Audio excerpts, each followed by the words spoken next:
So today is the day we are fitting air suspension to the 911. And what do we mean by air suspension? That means replacing each strut with one of these type of things. Obviously, instead of having your coil, you have an airbag where you can take air in and out of it. So as you take air out, the airbag deflates. As you put air in, the airbag inflates. So the car goes up and down. Very simple, very straightforward. So you have your air struts, 4 of them. And we also have our tank and compressors, which I'm gonna put all in the frunk. It's not gonna be a show build frunk, this is just to get all the stuff into the location. So my rough plan is got wood on the bottom, I'm gonna put the 2 compressors and the relay on the bottom level, and then I'm gonna have a second level with the tank. If that was to sit there, tank can go on the second level, and we can feed the air into the tank like that, something like this. I think this is the most straightforward and easy way of doing it. I think that should work. To start with, I decided to do some measurements and look really smart in calculating the drop aired out. It turned out this was completely pointless because 60 mil, it just was. 75 again, perfect. On the new coilover aired out 75 mil, that means this will hit that. So next things next is to get the car up in the air, get all 4 struts out, get the new 4 struts in, and then start running air lines, feeding everything into this trunk. I'll tell you one thing about a job like this, it's straightforward on paper, and the issue isn't all the parts you get with the kit, the issue is the stuff you need outside of the kit, like maybe a 90-degree elbow that you need. It's always the little bits that put your job on hold. So I bought a bunch of stuff. That's useful, that's useful.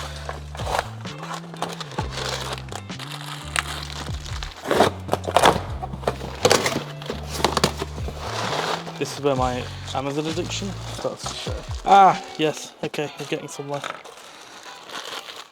I'm gonna replace everything with quick release push fit fittings.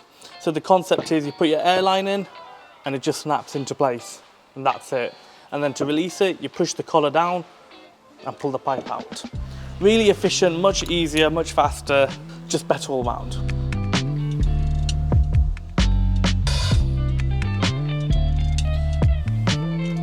We have the air lines coming from the bags, they all come into this manifold, and this manifold is basically the brain, and it controls how much air to put into each bag, etc, etc. So I'm going to put again the quick release fittings onto this manifold again. I guess I'll be on my way now.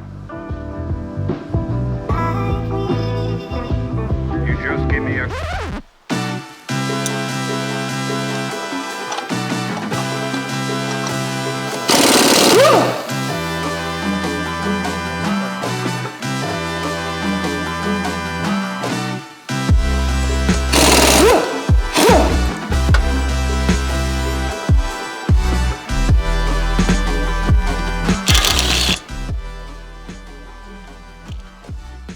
Easy peasy lemon squeeze.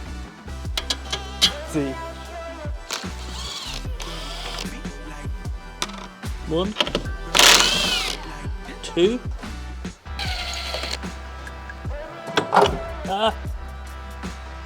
Beautiful. Easy stuff.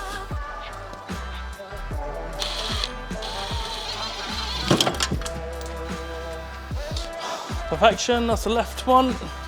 I need to remove 7.5. So it's 44 minus 7.5. 44, 37, 36.5. This is a significant drop, but that does look about right actually. So in theory, there should be a 7 centimeter difference there. 6, and that's with it all the way around in, so I can't even get that low. How do you get lower? This is impossible. That can't be right.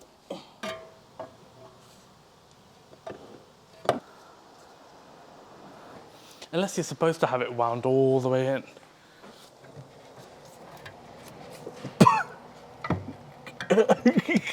What is going on here? I'm going to do this the other way around. I'm going to bolt in the bottom half to the caliper wire nut and jack it up into the top mount.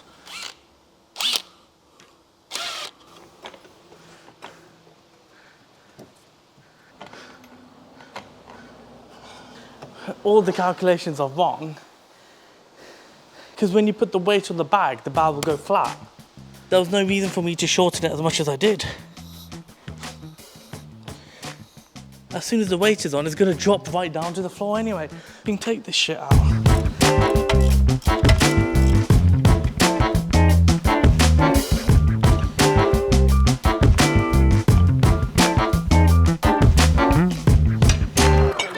It's all a learning curve, Charlie.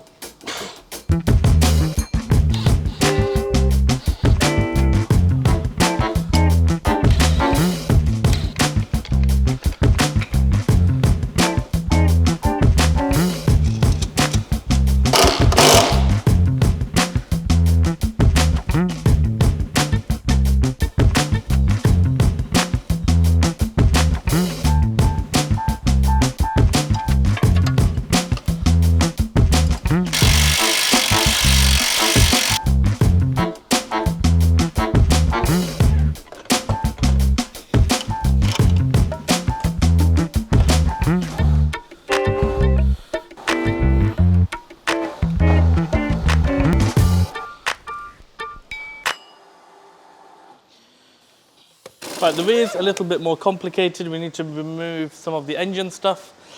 So we need to remove the air filter and the blower motor, then we'll be able to access the top mounts. They're both behind here. That comes off, that comes off, that comes off. Let's unplug that.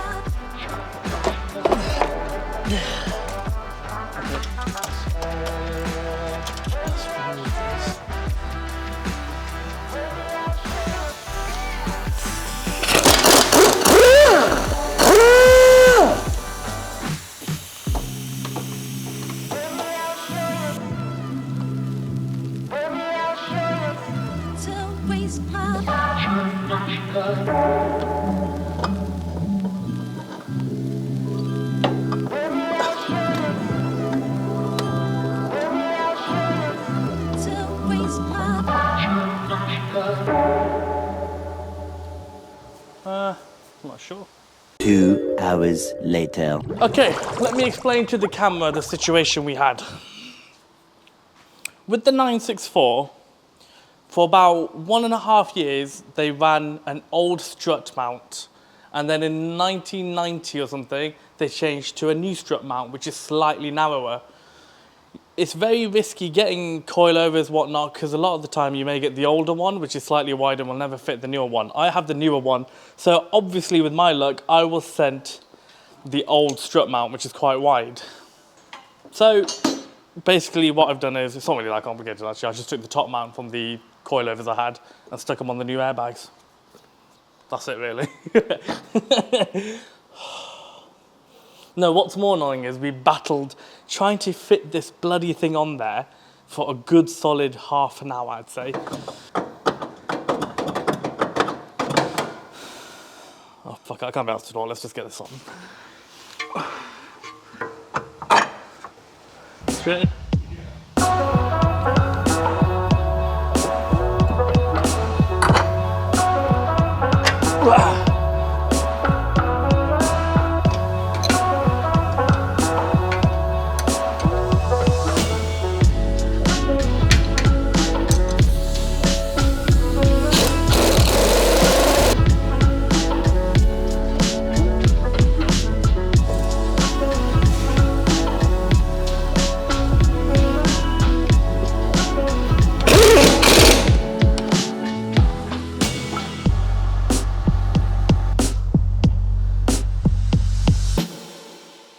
What have I done so far, really? Okay, so all 4 coils, struts, whatever, are into the vehicle.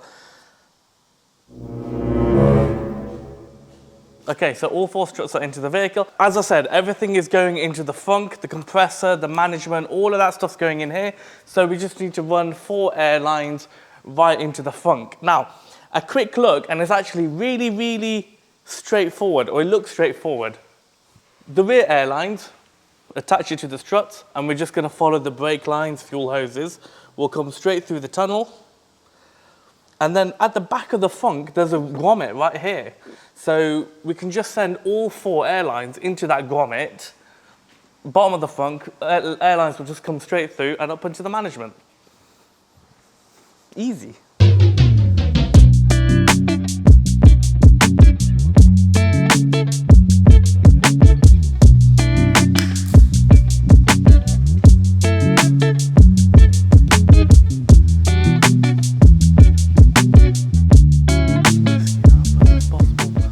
With a sheath, that's possible. This is beyond my skills. Yeah, I can do that. Can I help?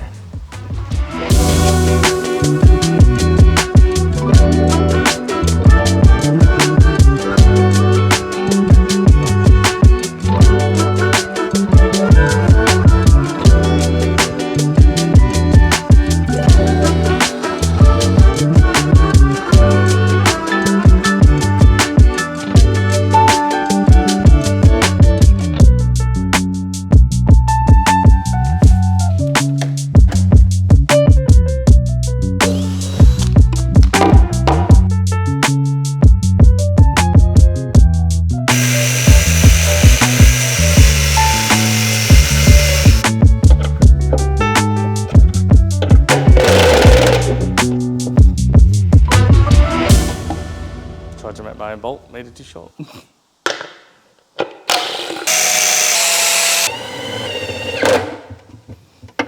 Okay, it's down, it's just not a very strong fixing point. So now it's just a case of getting those two compressors mounted onto that temporary piece of MDF, which actually turned out to be too thick. So I countersunk the hole so I could actually get the bolts mounted, and somehow it all went together quite nicely, and it actually worked. Air lines are fed into the trunk, compressors are in. I need to just modify the terminals onto these. Don't need that, don't need that. Slice, slide it in. As you can see, a lot of it is just mounting the hardware onto the MDF and then running the electrics and running the compressor lines all into the tank and the electrics from the battery and the relay. Red from there. So I decided to use Wago blocks. They're pretty safe and it's great for a temporary install just to make sure all the electrics are working correctly. As you can see, I'm a huge fan of the thread sealant. I much prefer this to PTFE tape where I continuously have leaks. With the thread sealant, nothing.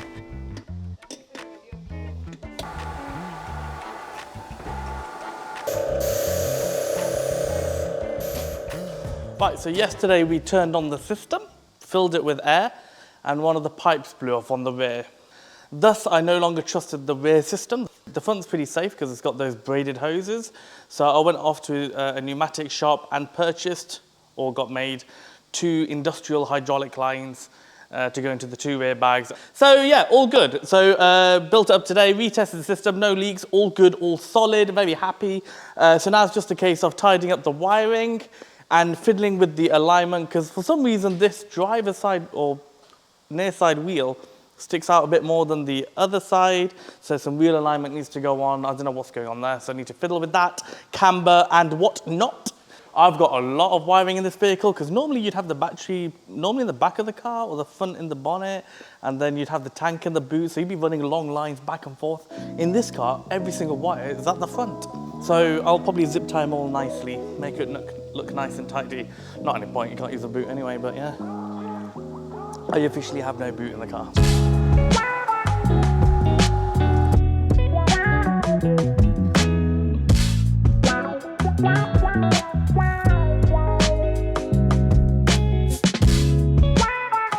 I'm just sorting out the caster because I'm still having trouble with the left side wheel not going all the way in fully.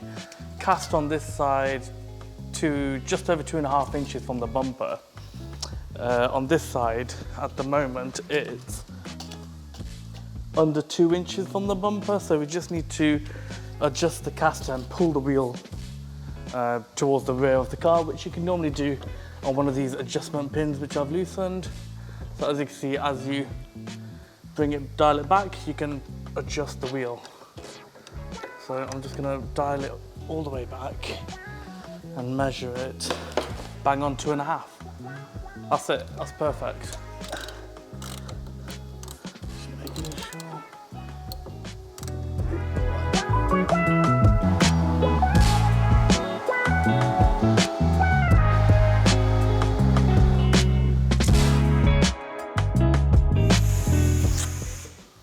have a feeling I'm gonna have to wind up the struts a bit more and get more of a drop.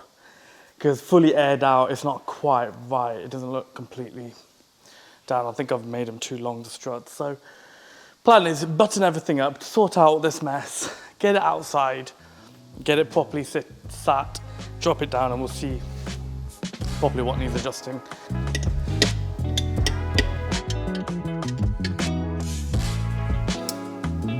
Right, I think that's everything disconnected. Out, everything out. Basically, what I'm doing here is I'm just moving everything I don't need out of the way so I can sort out this bitch of a wiring that I've got going.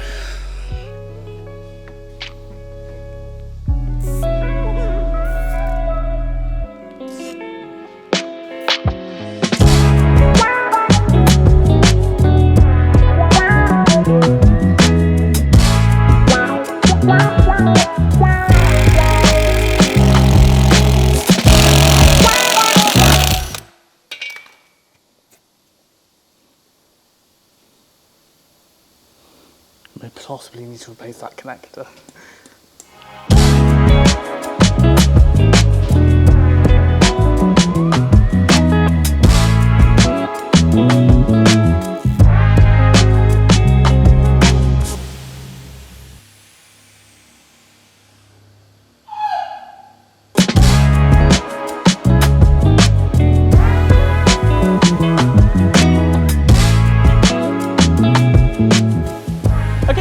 That is pretty much all finished and done. Really, the last thing to do was to run that cable into the interior, which I did. Luckily, there was already a hole at the back of the frunk that fed into the interior, so I just followed that hole straight in. So this is what we've ended up with. 2 layers. On the bottom, we have the 2 compressors, the relay, and the management. On the second level, I put the tank, and then the oil and air separators and everything feeding into that. And I've secured it down, so yeah, I'm pretty happy with that. I think I will come back later on and tidy all of it up really nicely. But for now, everything's running. I'm going to run the system like this just in case I need to check for leaks or anything like that. I'm not going to cover anything up. I left it overnight last night, fully aired up, and everything was still stable. The tank was still full and the bags were still full, so that's a relatively good sign. So yeah, overall a pretty straightforward install. It's just a little niggly bits like little connectors that I was missing that really delayed this project. But pretty easy, pretty efficient. I got it working on the phone app as well. So yeah, all good, pretty happy. Let's see how it goes.